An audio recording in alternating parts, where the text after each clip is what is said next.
I was getting this question in the 1990s, and I said that the West really doesn't understand militant Islam. So I wrote a book in 1995, and I said that if the West doesn't wake up to the suicidal nature of militant Islam, the next thing you'll see is the militant Islam is bringing down the World Trade Center.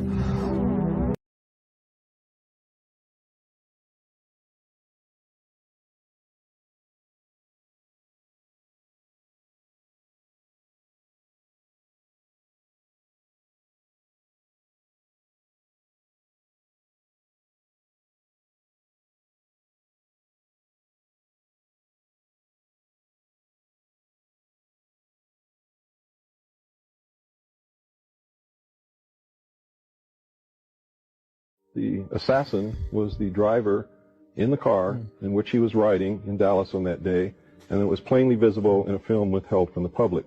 Now, you brought that film with you. Let's take a look at that if we can. Here's the film. Go ahead and narrate this for us, will you? Well, it took me 16 years to find this film because it has really been withheld, and what you're seeing here is the motorcade on Elm Street passing in front of the book depository building. Kennedy has been shot in the throat, and Jacqueline is pulling him toward her, trying to comfort him, and she's in shock. At this time, you see the driver turn around with a pistol in his left hand, firing over his right shoulder, and shoots the president directly in the head. Here's a repeat of it, yeah. The weapon, watch the driver, his name is William Greer. He was, in fact, a Secret Service agent. The weapon is an electrically operated, gas-powered assassination pistol built especially for the Central Intelligence Agency. You don't see any puff of smoke from... That's correct. Because what you think is a pistol there in the right-hand corner, lower right-hand corner. That's correct. It is Why is that? Well, it's an air-operated pistol. It's pneumatic. And it actually fired an exploding pellet which injected shellfish toxin into the president's brain so that if the actual explosion of the pellet itself did not kill him, the toxin would. Now, have to share, and I'm putting my life in danger by doing it. I don't feel good about this. I feel guilty as hell. This is why I'm sharing it. But there's a 3-letter agency. The letters are I, A, and C. I'm sure you can do the math on that. And I'm sure you've heard the term G-stalked or getting followed. I get paid $10,000 a month by that organization to follow people. All I have to do is follow one person a day, make sure they see me, take a video, send it in. I have a tracking app on my phone. I can see at least 100 people a day. And I get to pick who I follow. All I have to do is make sure they see me and send in the video. That's it. Just doing some creepy shit. Share this, like this, send it to your homies. If you called someone crazy for getting G-stalked, sorry, dude. It's real.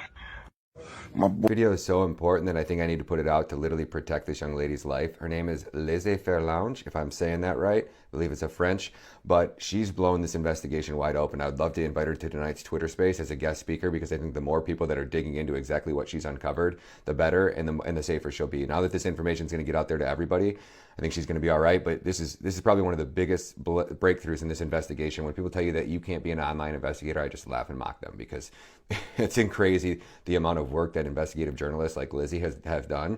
So check this out. You guys got to see this. She's connecting all the ties to the CIA and Utah Valley University, not just one of them, like literally the entire faculty, and not just the entire faculty, the event coordinators, the planners, the people that probably would have had a role in putting Charlie in that exact position. The story is getting dark and it's getting deeper, and I think that she should definitely come and join us. Tonight's Twitter space will start at 8 p.m. It'll go from 8 to 10:30. Maybe we push it to 11, but it'll be 3 hours, nice and tight. We're going to get in. We got a lot of guest speakers coming up, so a lot of really, really big guest speakers. Everybody from Ian Malcolm to Bass Sam Parker, to Truth Teller, to Destiny Renendez, to our amazing co-host, Mazen Didi. So if you guys want an explosive Twitter space and to hear what the news that Candace is going to break tonight, come join us at 8 p.m. It's going to be off the hook. God bless you guys. Check this out. Hey guys, so this week I've been doing my own little off-piece Charlie Kirk investigation.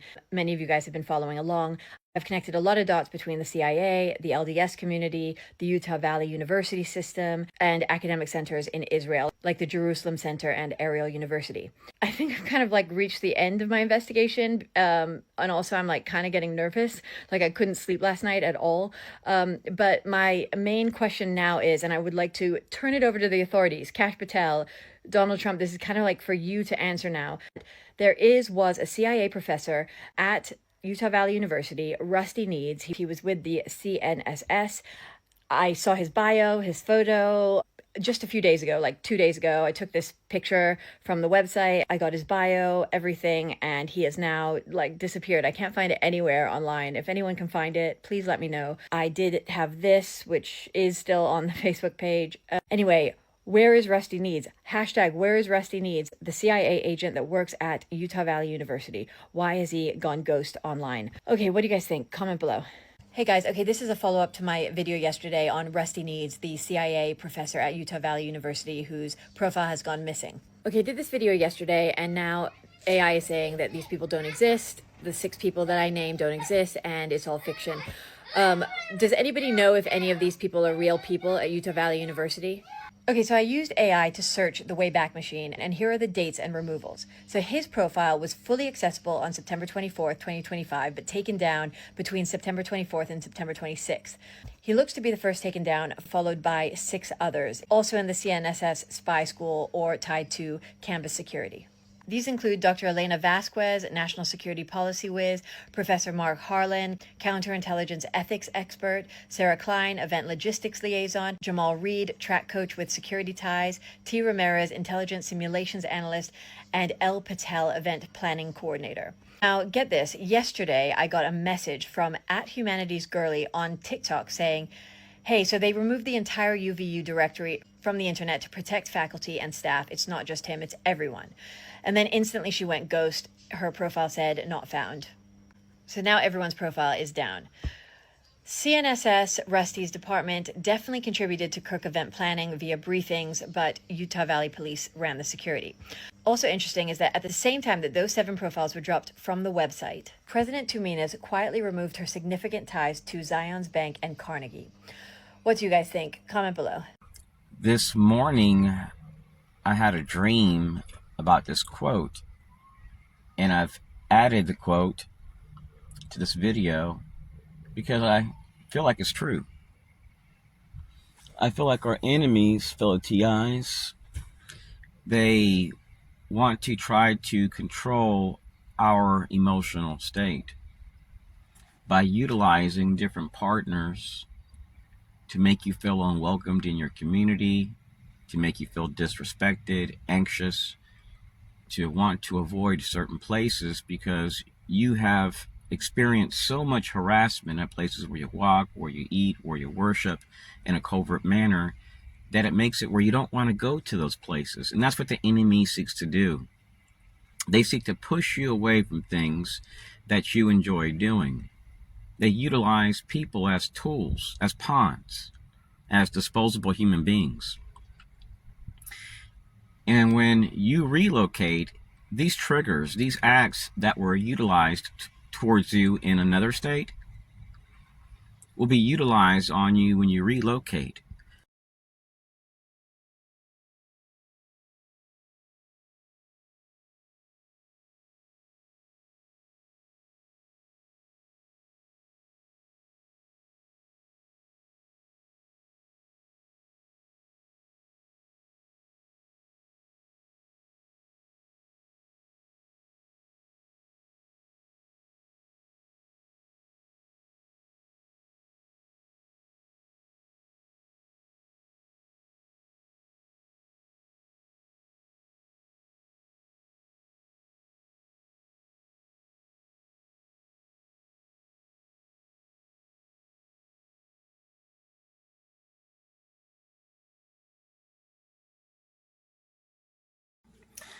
We have within our country, fellow TIs, a deep state shadow government.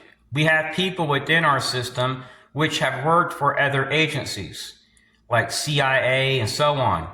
And there are associations, there are retired agents which know about these backdoors, and they work for countries, the corporate sector. And there are targets which have been murdered. Not many that I know of, but a few. They typically utilize street theater, role players, surveillance workers, people involved in risk management, people involved in security and safety. They have many different fronts. And the people they may utilize could just work at a Cox pool behind the American Legion in Clearmont, Florida. Or it could be a guy working as a realtor in Winter Park, Florida, that's ex-Army. that's not really making any sales, but which is listed as a defense contractor on a GSA website or some type of black ops website. There are contractors all across our nation, and most of them are ex-military. So there are corporations which are seeking to help veterans, and that's a good thing. We should help them to get jobs. But there are some black ops contractors and role players, surveillance workers, and companies which are making more than CIA agents, and they're doing horrible stuff in our communities, and I have located some of them. And I never harass or harm them. But one thing I have discovered is that in every state, law enforcement never files accurate reports, along with fusion centers. They lie so much, it's ridiculous. And another thing that you will experience is that nobody in a municipality will help you. When you're targeted, these people reach out to local groups, municipalities, neighborhood watch groups, local veteran groups, civic groups, which have members all across the entire county. It's very common, fellow TIs, for civic groups, even in small towns, to have thousands of members. And if you're in a small town with like 100,000 people, well, you better believe there's going to be a member within every mile of that town. So all they do is make a phone call. Hey, Bobby, this guy's coming by this area. We've seen him biking. Pass by him, just whistle, do some type of skit, honk the horn. So when you go biking, you're wondering why 10, 20 people have honked the horn at you. But they're not honking horns at any other bikers. So you may start biking in the morning, and it still occurs. You may bike in the evening and put your headlight on your bike, and it still occurs, but it's not occurring towards other bikers. You may ask people, hey, look at this video. Does this happen to you? And they'll typically tell you no.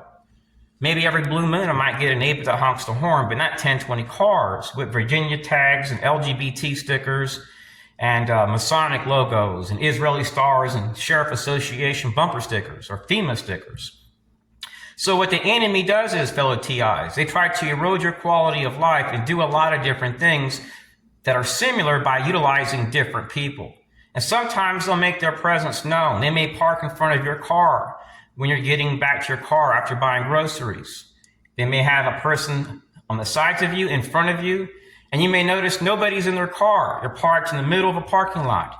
But when you get back to your car, you see these people wearing suits. And then once you arrive, they all leave or honk the horn or flick you off or roll down the window and spit simultaneously as a group. This is all to disrespect you.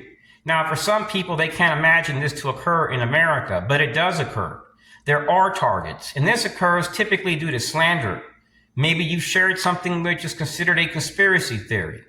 Charles Kirk, he was slandered as being an anti-Semite when he never was. Just like me, I'm not an anti-Semitic person. Most Jewish people are good. So when you're a targeted individual, you're not going to get any support from law enforcement. I've never met a target that has had law enforcement officers coming to check up on them, saying, hey man, how can we help you? Have you documented anything else? Have you experienced more harassment? Or how can we serve you? You'll never experience that from the FBI. They slam phones on you. It's even occurred in this this administration and the prior one. Now, recently, there's been a lot of buzz concerning cops all across the country. Corruption, human trafficking. It typically goes to back to people that are like ex-military, people that have trusted positions, law enforcement, medical staff, people you would never suspect of doing this. What ex-FBI agent Ted Gunderson stated in his gang stalking affidavit, which you can find online, I believe is true. Because there have been times where, actually it was every day in Austin, Texas, where I bought food, when I got gas. What these people were trying to do was to promote violence. And they were utilizing different people so the person used would not see their action as being harmful. They weren't doing community policing, fellow TIs. They were doing a psychological operation. And I'm documenting people, mostly women from the Army, ex-Army, and I've located a lot of them. I've even located associations and groups of them. I've located many different groups. And some of the ones that are the hardest to track are the ones that are utilizing government leased vehicles in different counties far away. These vehicles have come up many times to facilities and vendors which clearly say they only lease out cars to federal agencies and contractors. This is to cover up who's actually doing this. So when you're a targeted individual, the enemy works to neutralize you by utilizing different people. I have files that come from contractors that I found online, which share different memos, like things they're supposed to say when they go to cops to ensure that if the target, or they may use the term criminal, or target, they go to police, make sure to tell the police that the matter is civil, that it's an investigation.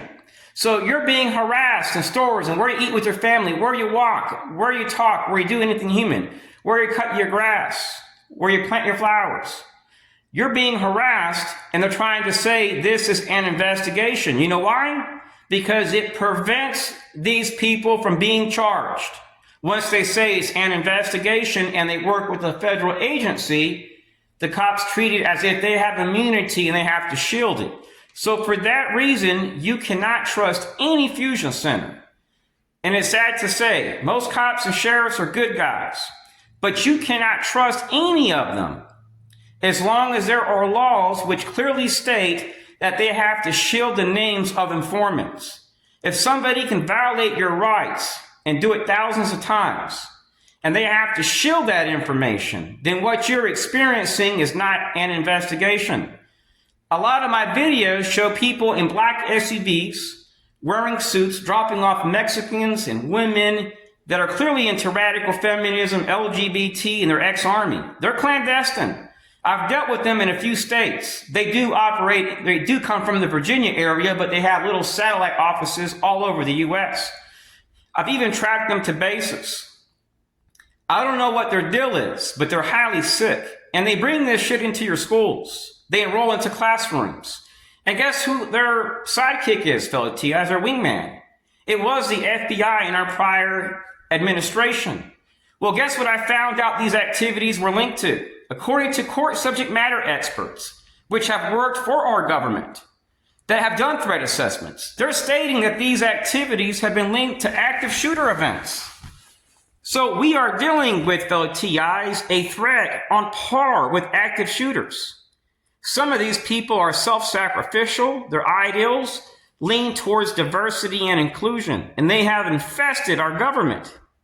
They're hiding. You know why? Because they don't want to lose their funding. So they removed DEI as their main mission for their organizations. I have snapshots of hundreds of them that have worked for like the NSA, FBI, CIA. People which have done black ops. They're doing black ops in our schools and in our communities. So anyways, that's all I want to share, fellow TIs. We are dealing with a credible and substantial terror-related threat. And they're utilizing people that would never be suspected of doing this. Say no to violence. Say no to terrorism. I've been a target since 1996, and I've never harmed not a single perp. Not one. Because I'm nonviolent.